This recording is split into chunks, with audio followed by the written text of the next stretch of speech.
Hello, everybody, and welcome back. I'm Fay Semple, your guide to the Earth Whispers.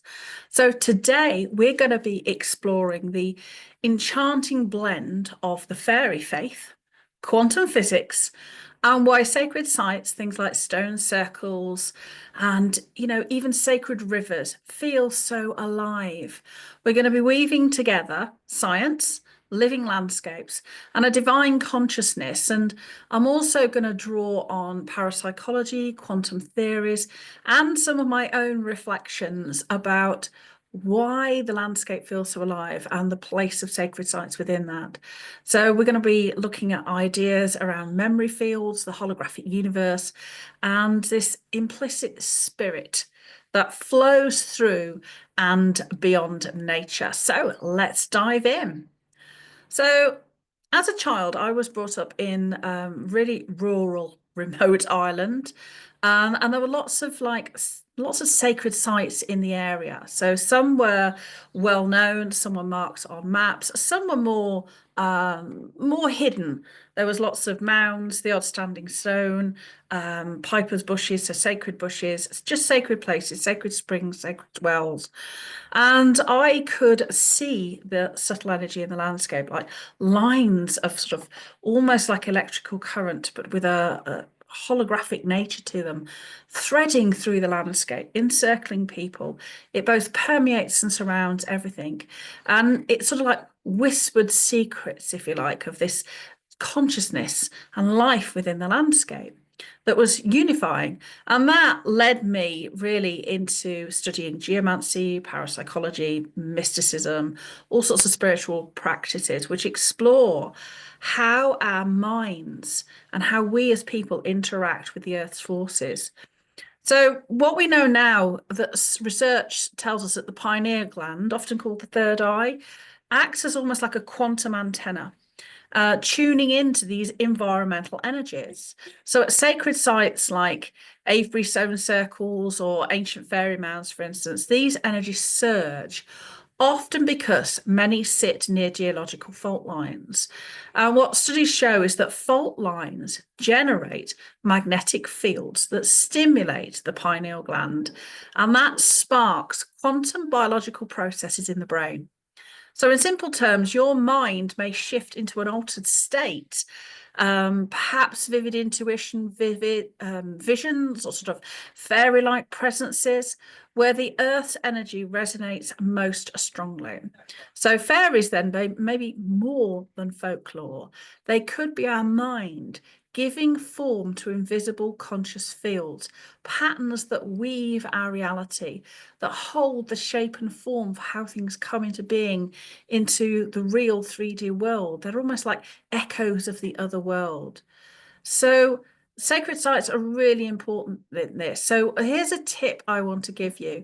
When you're at a sacred site, be it Stonehenge, a stone circle, a chamber cairn, or a sacred well, anywhere that's deemed, and it could be a more natural site, it doesn't have to be marked with anything specific, but somewhere that is deemed sacred, sit quietly and just focus your attention on your pineal gland. So up and in slightly and relax. Do some deep breathing. Listen to the noise. Feel the throb of the earth beneath your feet and see if you sense a shift in your awareness.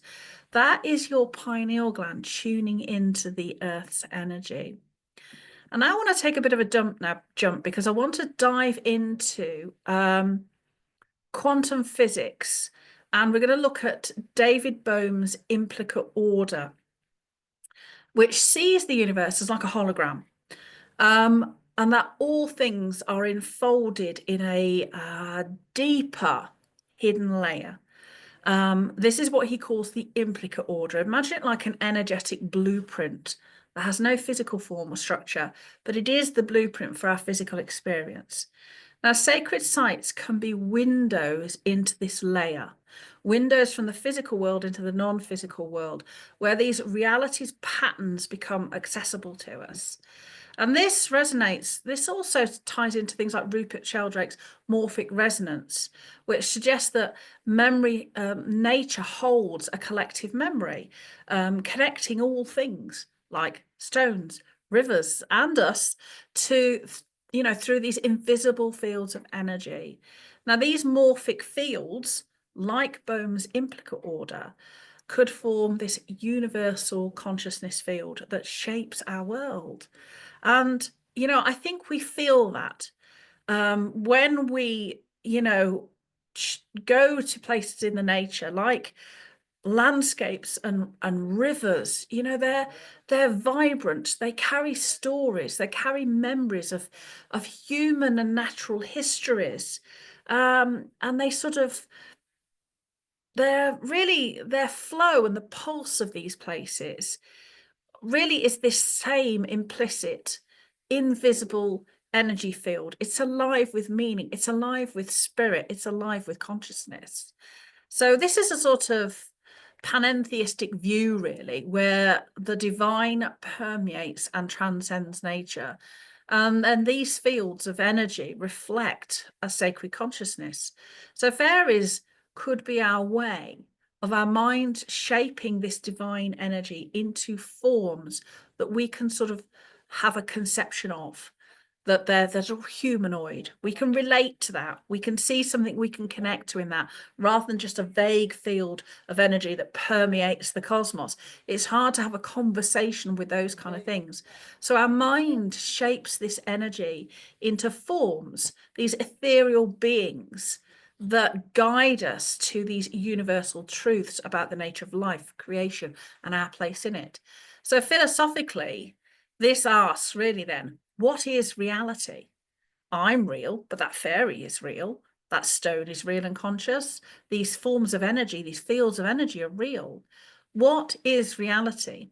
And if you tap into these energetic fields at sacred sites, if they are a window out of the sort of confines of our normal 3D world, if sacred sites are like a doorway through into this other world, then you really, at these places, you can touch the divine essence of earth, of the cosmos. And sacred sites then are gateways into the living conscious cosmos. They're a route to get out of our own head and connect to this bigger consciousness. So this is why I love sacred sites. This is why I love geomancy as well, working with earth energy, because I believe it's both a practice and an art that connects us to these, I say, just something more than ourselves. So we can start to unpick our place. Why am I here? What's it all about? So let's just go take another step really into, why do sacred sites, whether that be a standing stone, a stone circle, a sacred river, a sacred well, why do these places feel so vibrant? Why do they feel so alive? Well, I think we need to blend. My theory is we need to blend science and metaphysics, that actually science and spirituality are just two sides of the same coin. That way it's just coming at it. Spirituality is coming at it through our soul, our human need to connect to something. And science is looking at the mechanics really of the universe. How does all this fit together? How does it work? How does cog A turn cog B? So we need to blend those two, because there is a point where our brain chemistry, when it is triggered and aligned to Earth's energy field, that's what shifts our brain, our actual neurochemistry in our brain. And it's that shift in neural chemicals that enables us to have a spiritual experience. So there's a fine line there where biology meets spirituality, where quantum biology takes us into quantum consciousness. And that neurological shift induces altered states. It lets us sense these fields of consciousness. It lets us see these fields of consciousness. And I think, those fields and those energies are both Rupert Sheldrake's morphic fields and David Bohm's implicate order. They are one and the same thing, described, in a way that these brilliant men conceptualized it. And, that our living landscapes through our oral tradition and our legends, they carry these earth stories, they carry these fields of consciousness that we can interact with as active participants. They're not stories just in the past. They're stories that we're making now. My stories of visiting the stones, my experiences that I can pass to other people. They are creating stories of their life within this landscape. So these we're really all this energy and consciousness and feels, and really the sort of panentheism reflects this divine presence within and beyond nature. Nature, the world that we see, is a physical expression of these energetic realities. So fairies are our minds, in a way, shaping this presence, like the she in Celtic lore guarding the sacred wells. Sites like Callanish or, flowing rivers become portals to the other world, where the divine blueprint of existence really feels tangible. And if you've had any experiences like I have, where you've visited these sacred sites and you have outer body experiences or extrasensory awareness, or you astral travel, then you can really feel the tangibility of this energetic reality where there is no physical form, but there's this huge consciousness of which you are a part, and you are just this tiny consciousness. And actually, the more you go into it, the less of your own sort of sense of individuality you have. You become at one with the cosmos. So, explore this yourself. Visit sacred sites. It can be a pre-Reformation church, which are, in Europe, are often built on sacred sites. It could be a sacred hill. It could be a riverbank in a valley that has a fault line running, small geological fault line running through it. But just stand there and breathe and ask yourself, what's here? Your curiosity can be enough to start that journey. Just putting yourself into a quiet face and recognizing that everything around you is alive. Everything has consciousness. Even an object that you might consider inanimate, like a rock, it doesn't. It has consciousness. So these are what these things are really, all our fairy faith, all our mythology, all our spirituality, they're all different routes to achieve the same end, which is to connect to these universal consciousness fields. So, this can be an incredible journey to go down. And that's why I love what I do with this geomancy, because it's working with earth energy so that we and the places that we live and work are meaningful. They tap into these stories, they tap into this living landscape. We can take those stories of other people's experiences, we can entwine with them, we create new stories. We can thrive by making sure where we live has energies that support these quantum biological processes, so that the work that we do, the things that we give to the world, are meaningful and come from our soul. They come from our skills. Now, that doesn't matter what that is. It could be you coach other people in geomancy like I do. It could be that your skill is thatching. It could be that your skill is writing. It could be that your skill is art. But whatever it is, that your skills, the innate talents and gifts you bring to the world, you're expressing them for the service of others. And we do that when we are healthy.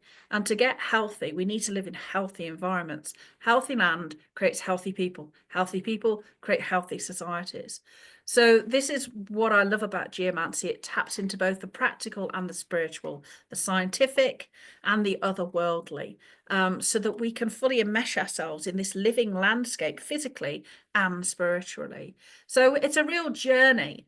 How we can explore how, sort of, like I say, sacred sites, this doorway into this non-physical reality, and how landscapes sort of weave science and spirit and divine consciousness to connect us with the universal mind, the other world. So yeah, I think this is a fascinating topic that I think more people are drawn to.